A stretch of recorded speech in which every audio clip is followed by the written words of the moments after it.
Hi, and thanks for logging on to the Daily Dvar. And here's a brand new halacha for you, and it's for Sunday, 3rd day of February. Here we go. Today's halacha about washing your hands when you can't get the regular natilas yadayim situation.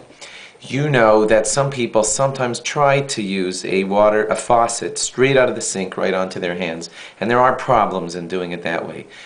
Really, you need two separate things to happen for your natilas yadayim to be good. Step number one is you need to have koach gavra, which means that the water should be poured onto your hands through the action of a human.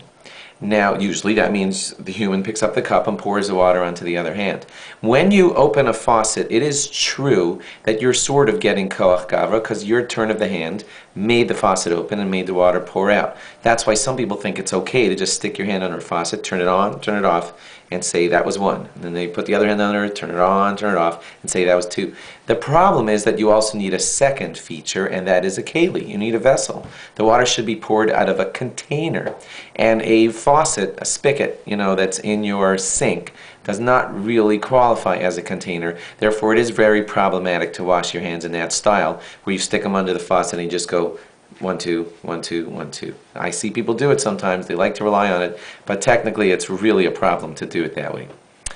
The one thing that's a little bit better, which you could do if you're desperate, that is if you have a big urn and you do that with the spigot. Now this time it might, according to some rabbis, work because it is koach gavra. You're moving the spigot is what made the water come out, and the urn that the water is sitting in is a keli. It is a container and it's a vessel. So in such situations it would be okay.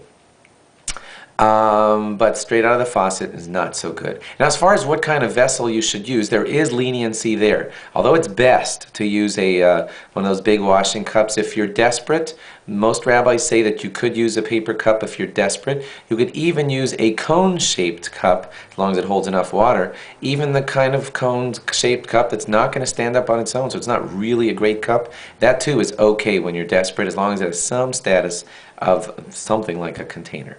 Thanks for logging on. Log on again tomorrow for more. Bye-bye.